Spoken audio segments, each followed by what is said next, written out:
बच्चों, 9वीं कक्षा के वीडियो क्लास में आप लोगों का स्वागत है। चलिए, आपके पाठ से संबंधित एक फिल्म की कुछ झलकियाँ देखेंगे। Today, let's open the windows of our hearts and peep outside. A rainbow forming, sheer joy and great fun.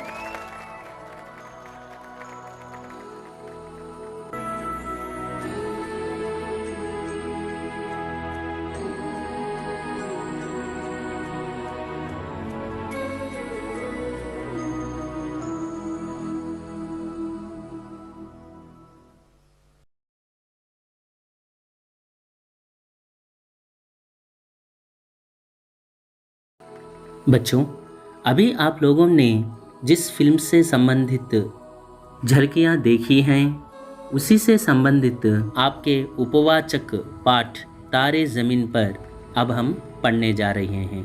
चलिए शुरू करते हैं। इसके निर्माता और निर्देशक हैं आमिर खान। इसके लिए गीत लिखे हैं प्रसून जोशी ने। इसको संगीत दिया है शंकर एहसान लॉय ने।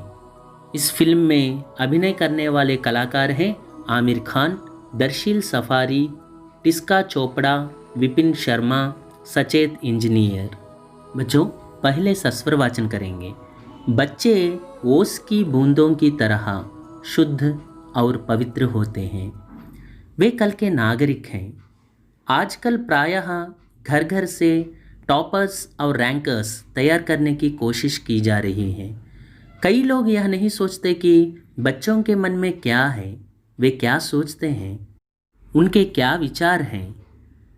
बच्चे ओस की बूंदों की तरह शुद्ध और पवित्र होते हैं। बच्चे पिल्ललू ओस की बूंदों की तरह मंचु बिंदुవులలాగా शुद्ध और पवित्र होते हैं। शुद्धंगा पवित्రంగా ఉంటారు। वे कल के नागरिक हैं। वारू रेपटी पौरुलु। आजकल प्रायः घर घर से टॉपर्स और रैंकर्स तैयार करने की कोशिश की जा रही है। आजकल माने नेडू। प्रायः సాధారణంగా जनरली घर घर से प्रति इंटी నుండి टॉपर्स और रैंकर्स తయారు చేయడానికి कोशिश की जा रही है। प्रयत्नालू చేయబడుతూ ఉన్నాయి। कई लोग यह नहीं सोचते कि बच्चों के मन में क्या है। कई लोग, चाला मंदी, यह नहीं सोचते कि बच्चों के मन में क्या है, वे क्या सोचते हैं, उनके विचार क्या हैं। పిల్లల మనసులో ఏముంది, వాళ్ళు ఏం ఆలోచిస్తున్నారు, వాళ్ళ అభిప్రాయాలేమిటి అనేది చాలామంది ఆలోచించలేకపోతున్నారు। इन्हीं प्रश्नों को आमिर खान ने अपनी फिल्म तारे ज़मीन पर में उठाया है। फिल्म की कहानी इस प्रकार है। इन्हीं प्रश्नों को ఈ ప్రశ్నలనే आमिर खान ने अपनी फिल्म तारे ज़मीन पर उठाया है। आमिर खान తన సినిమాలో సంధించాడు। फिल्म की कहानी इस प्रकार है। सिनेमा कथ ఈ విధంగా ఉంటుంది। 8 वर्षीय ईशान अवस्थी का मन पढ़ाई के बजाय कुत्तों, मछलियों और पेंटिंग में लगता है। उसके माता पिता चाहते हैं कि वह अपनी पढ़ाई पर ध्यान दे, लेकिन कोई नतीजा नहीं निकलता। ईशान घर पर माता पिता की डांट खाता है और स्कूल में अध्यापकों की। कोई भी यह जानने की कोशिश नहीं करता कि ईशान पढ़ाई पर ध्यान क्यों नहीं दे रहा है। इसके बजाय वे ईशान को बोर्डिंग स्कूल में भेज देते हैं। 8 वर्षीय ईशान अवस्थी का मन पढ़ाई के बजाय कुत्तों, मछलियों और पेंटिंग में लगता है। 8 సంవత్సరాల ఈశాన్ అవస్థి చదువు మీద కాకుండా కుక్కలు, చేపలు మరియు చిత్రలేఖనం మీద మనసు పెడతాడు। उसके माता पिता चाहते हैं कि वह अपनी पढ़ाई पर ध्यान दे, लेकिन कोई नतीजा नहीं निकलता। అతని తల్లిదండ్రులు అతను బాగా చదవాలని కోరుకుంటారు। ఏ తల్లిదండ్రులైనా తమ పిల్లలు బాగా చదవాలి, మంచి పేరు ప్రతిష్టలు పొందాలి అనే కోరుకుంటారు। అయితే ఈశాన్లో మాత్రం ఎటువంటి మార్పు రాదు. ईशान घर पर माता पिता की डांट खाता है और स्कूल में అధ్యాపकों की. దానితో ఈశాన్ ఇంట్లో తల్లిదండ్రుల తిట్లు తింటుంటాడు, స్కూల్లో ఉపాధ్యాయుల తిట్లు తింటుంటాడు. कोई भी यह जानने की कोशिश नहीं करता कि ईशान पढ़ाई पर ध्यान क्यों नहीं दे रहा है. అయితే ఈశాన్ చదువు మీద ఎందుకు దృష్టి పెట్టలేకపోతున్నాడు అనేది తెలుసుకోవడానికి ఇటు తల్లిదండ్రులు కానీ అటు ఉపాధ్యాయులు కానీ ప్రయత్నం చేయరు. इसके बजाय वे ईशान को బోర్డింగ్ స్కూల్ भेज देते हैं. పైగా ఈశాన్ని హాస్టల్లో జాయిన్ చేసేస్తారు. खिलखिलाता ईशान वहाँ जाकर मुरझा जाता है. वह हमेशा सहमा और उदास रहने लगता है. उस पर निगाह जाती है कला अध्यापक रामशंकर निकुंब की. निकुंब सर उसकी उदासी का पता लगाते हैं और उन्हें पता चलता है कि ईशान बहुत प्रतिभाशाली है, लेकिन डिसलेक्सिया की समस्या से पीड़ित है. उसे अक्षरों को पढ़ने में तकलीफ होती है. अपने प्यार और दुलार से निकुंब सर ईशान के अंदर छिपी प्रतिभा सबके सामने लाते हैं. खिलखिलाता ईशान वहाँ जाकर मुरझा जाता है. ఎంతో చలాకీగా ఉండే ఈశాన్ అక్కడికి వెళ్ళగానే ఒక్కసారిగా సైలెంట్ అయిపోతాడు. వహ హమేషా సహమా ఔర్ ఉదాస్ రహనే లగ్తా హై. అతను రోజు ఎవరితోనూ మాట్లాడక విచారంగా ఉంటూ ఉంటాడు. ఉస్ పర్ నిగాహ్ జాతీ హై కళా అధ్యాపక్ రామ్శంకర్ నికుంబ్ కి. ఆర్ట్ టీచర్ అయిన నికుంబ్ సార్ యొక్క దృష్టి ఈశాన్ మీద పడుతుంది. निकुंब सर उसकी उदासी का पता लगाते हैं और उन्हें पता चलता है कि ईशान बहुत प्रतिभाशाली है, लेकिन डिसलेक्सिया की समस्या से पीड़ित हैं. उसे अक्षरों को पढ़ने में तकलीफ होती है. निकुंब सर ఈశాన్ దుఃఖానికి కారణం కనుగొంటారు. అప్పుడు ఆయనకి ఈశాన్ చాలా ప్రతిభాశాలి కుర్రాడని తెలుస్తుంది. కానీ అతడు డిస్లెక్సియా అనే సమస్యతో బాధపడుతున్నాడని, ఈశాన్కి అక్షరాలను చదవడం కష్టమవుతుందని తెలుసుకుంటారు. अपने प्यार और दुलार से निकुंब सर ईशान के अंदर छिपी प्रतिभा सबके सामने लाते हैं. తన ప్రేమ ఆప్యాయాలతో నికుంబ్ సర్ ఈశాన్లో దాగి ఉన్న ప్రతిభను అందరి ముందుకి తీసుకువస్తారు. कहानी सरल है, जिसे आमिर खान ने बेहद प्रतिभाशाली ढंग से पर्दे पर उतारा है. पटकथा की बनावट एकदम चुस्त है. छोटे छोटे भावात्मक दृश्य रखे गए हैं जो सीधे दिल को छू जाते हैं. कहानी सरल है, कथा చాలా సరళమైంది. जिसे आमिर खान ने बेहद प्रतिभाशाली ढंग से पर्दे पर उतारा है. దీనిని ఆమిర్ ఖాన్ చాలా ప్రతిభతో తెర మీద ఆవిష్కరించారు. పట్కథా కి బనావట్ ఎక్దమ్ చుస్త్ హై. దీని స్క్రీన్ ప్లే కూడా చాలా అద్భుతంగా ఉంటుంది. छोटे छोटे भावात्मक दृश्य रखे गए हैं जो सीधे दिल को छू जाते हैं. చిన్న చిన్న భావోద్వేగ దృశ్యాలను చిత్రీకరించారు. అవి నేరుగా మన హృదయాలను తాకుతాయి.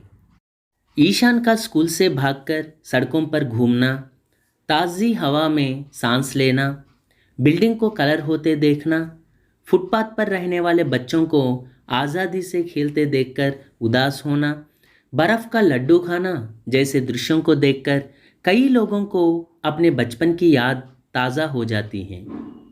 ईशान का स्कूल से भागकर सड़कों पर घूमना, ఈశాన్ స్కూలు మానేసి రోడ్ల మీద తిరగడం, తాజీ హవా మే సాన్స్ లేనా, స్వచ్ఛమైన గాలిలో ఊపిరి పీల్చుకోవడం, బిల్డింగ్ కో కలర్ హోతే దేఖ్నా, బిల్డింగ్ని పెయింట్ చేస్తూ చూడటం, ఫుట్పాత్ పర్ రహనే వాలే బచ్చోं को आज़ादी से खेलते देखकर उदास होना, ఫుట్పాత్ మీద ఉండే పిల్లలను స్వతంత్రంగా చలాకీగా ఆడుకోవడం చూసి కాస్త బాధపడటం, बर्फ़ का लड्डू खाना, ఐస్ గోళాలను తినడం जैसे दृश्यों को देखकर कई लोगों को अपने बचपन की याद ताज़ा हो जाती हैं.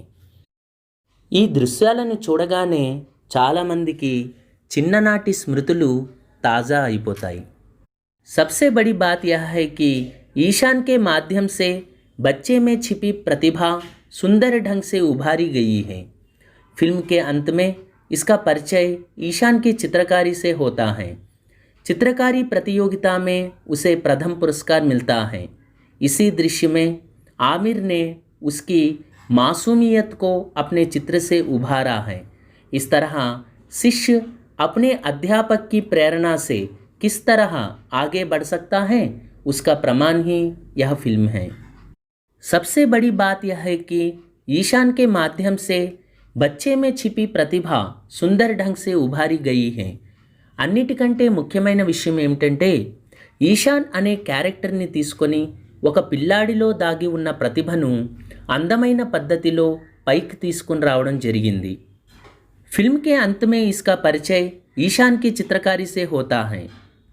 చిత్రం చివరి భాగంలో ఈ సన్నివేశం ఈశాన్ చిత్రకళా ప్రతిభతో మన ముందుకు వస్తుంది. చిత్రకారీ प्रतियोगिता में उसे प्रथम पुरस्कार मिलता है. చిత్రకళా పోటీలలో అతనికి ప్రథమ పురస్కారం లభిస్తుంది. इसी दृश्य में आमिर ने उसकी मासूमियत को अपने चित्र से उभारा है. ఇదే సన్నివేశంలో ఆమిర్ ఖాన్ ఈశాన్ యొక్క అమాయకత్వాన్ని తాను గీసిన చిత్రం ద్వారా తెలియపరుస్తాడు. इस तरह शिष्य अपने अध्यापक की प्रेरणा से किस तरह आगे बढ़ सकता है, इसका प्रमाण ही यह फिल्म है. ఈ విధంగా ఒక శిష్యుడు తన అధ్యాపకుని యొక్క ప్రేరణతో ఏ విధంగా ముందుకు సాగాడు అనే దానికి రుజువే ఈ సినిమా. ईशान की भूमिका में दर्शिल सफारी इस फिल्म की जान है. विश्वास ही नहीं होता कि यह बच्चा अभिनय कर रहा है. मासूम से दिखने वाले इस बच्चे ने भय, क्रोध, उदासी और हास्य के हर भाव को अपने चेहरे से दर्शाया है. शायद इसीलिए उसे संवाद कम दिए गए हैं. ईशान की भूमिका में दर्शिल सफारी इस फिल्म की जान है. ఈశాన్ క్యారెక్టర్లో దర్శిల్ సఫారీ ఈ సినిమాకి ప్రాణం. विश्वास ही नहीं होता कि यह बच्चा अभिनय कर रहा है. मासूम से दिखने वाले इस बच्चे ने भय, क्रोध, उदासी और हास्य के हर भाव को अपने चेहरे से दर्शाया है. చాలా ఇన్నోసెంట్గా కనపడే ఈ పిల్లవాడు భయము, కోపము, విచారము, హాస్యము లాంటి ప్రతి భావాన్ని తన ముఖంలో ప్రదర్శించాడు. షాయద్ ఇసీలియే ఉసే సంవాద్ కమ్ దియే గయే హై. అందుకేనేమో బహుశా ఇతనికి డైలాగ్స్ తక్కువ ఇవ్వబడ్డాయి.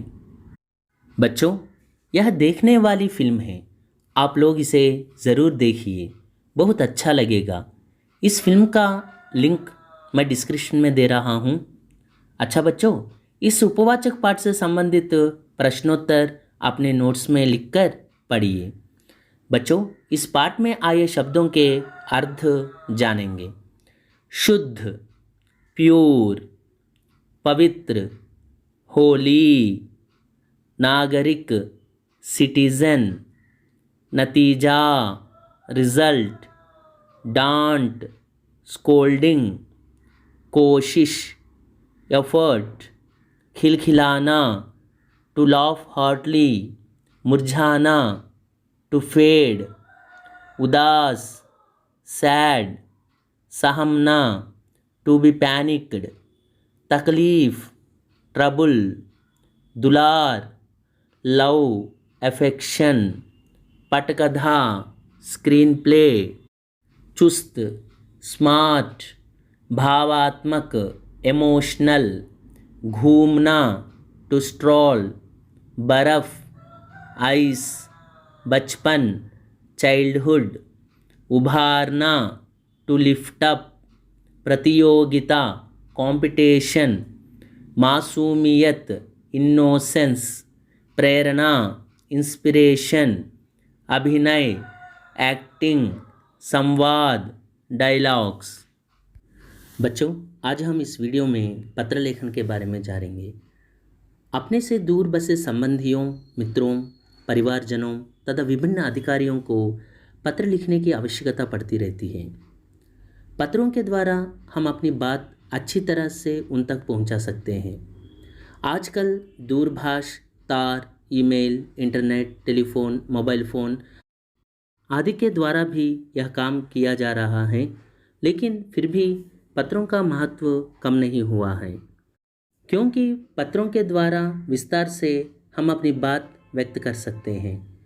अधिकारियों तक अपनी बात पहुंचाने के लिए या शिकायत करने के लिए, आवेदन या प्रार्थना आदि के लिए केवल पत्रों का ही सहारा लिया जा सकता है।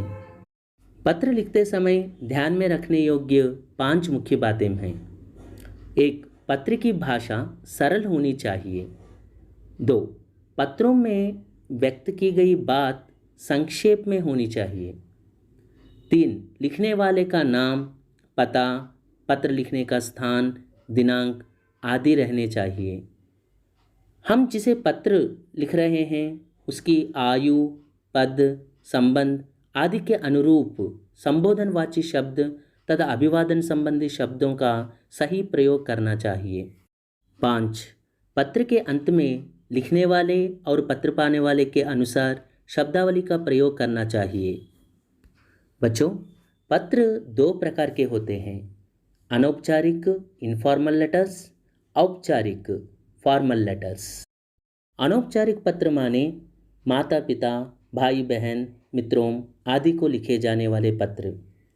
औपचारिक पत्र माने विद्यालय के प्रधानाचार्य को, किसी अधिकारी को, संपादक को या पुस्तक विक्रेता को आदि को लिखे जाने वाले पत्र। बच्चों, पत्र लेखन के मुख्य रूप से 5 अंग माने जाते हैं। 1. पत्र लेखन का पता और दिनांक।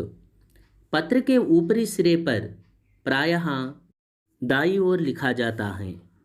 2.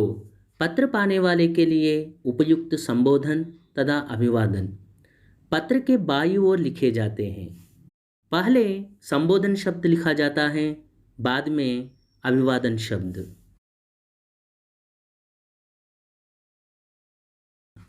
तीसरा है पत्र का मुख्य विषय। पत्र द्वारा प्रेषित की जाने वाली सूचना, समाचार, निवेदन, शिकायत, कुछ और बात। चौथा है पत्र की समाप्ति पर प्रयुक्त शब्दावली, जैसे तुम्हारा मित्र, भवदीय, आपका आज्ञाकारी, तुम्हारा शुभचिंतक आदि। 5वां है पत्र पाने वाले का पता। अनौपचारिक तथा औपचारिक पत्रों में यह सबसे अंत में लिखा जाता है। चलिए बच्चों, आपके मटेरियल में दिए गए पत्रों को देखेंगे। छुट्टी पत्र, यह औपचारिक पत्र है। अपने भाई की शादी में भाग लेने के लिए प्रधानाध्यापक के नाम पत्र लिखिए। ऊपर दाईं ओर स्थान, तारीख लिखना है।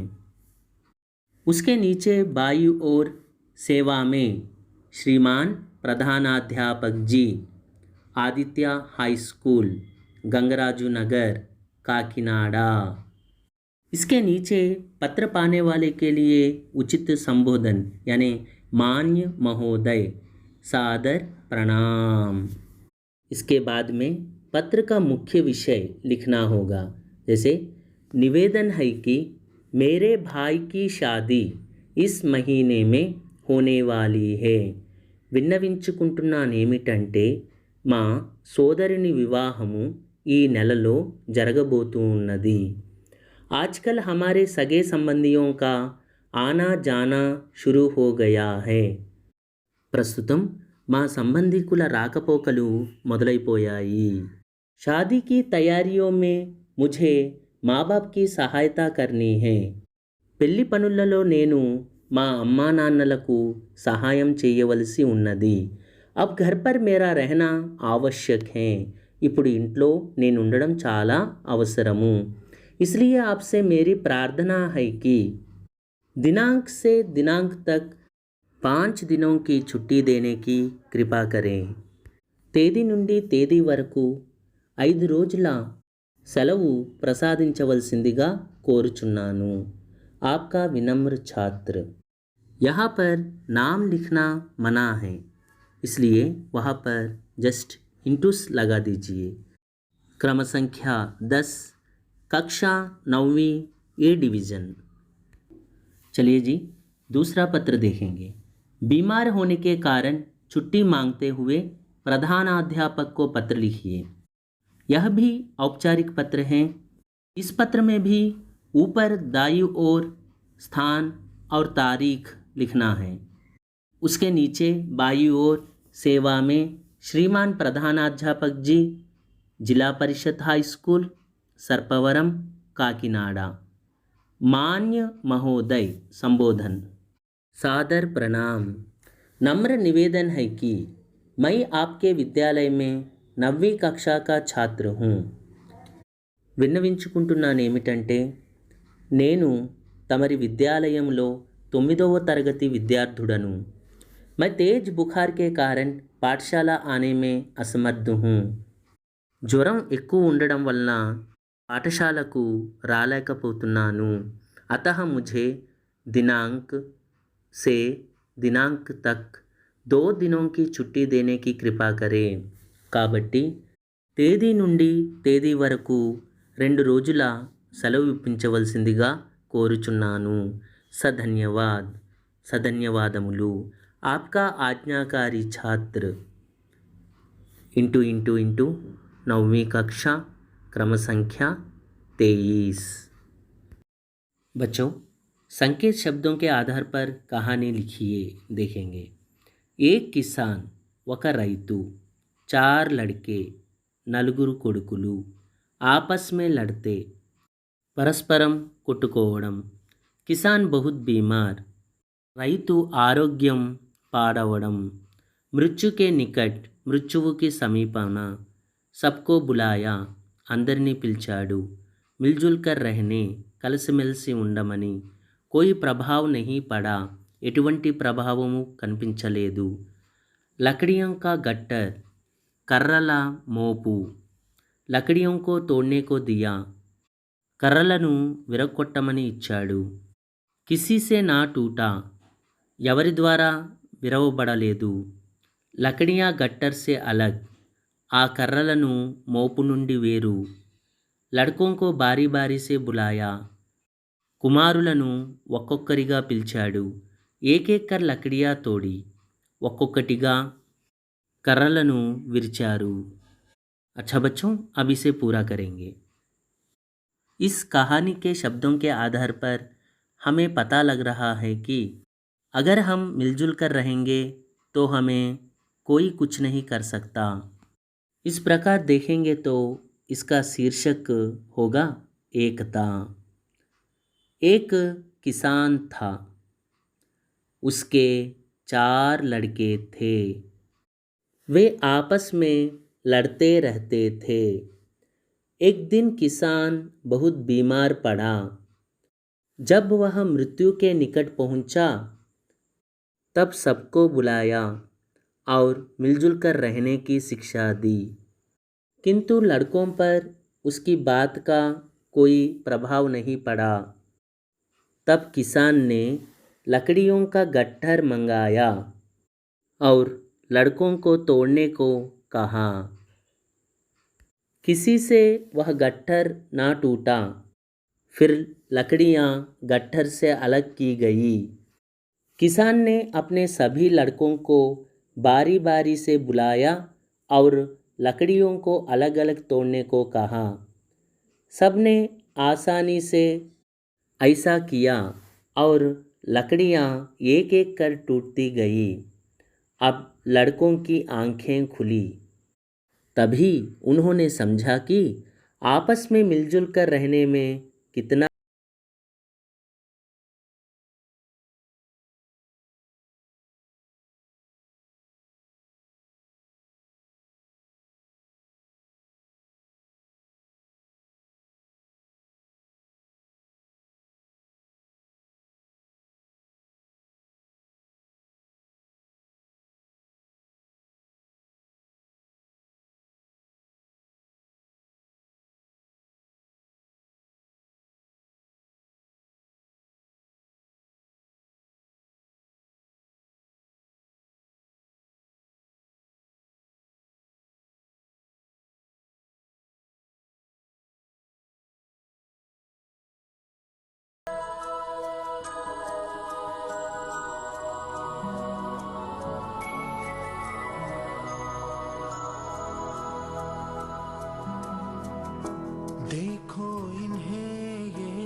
आसमां से कूदे, अंगड़ाई ले फिर करवट बदल कर, नाजुक से मोती हंस दे फिसल कर, खो न जाए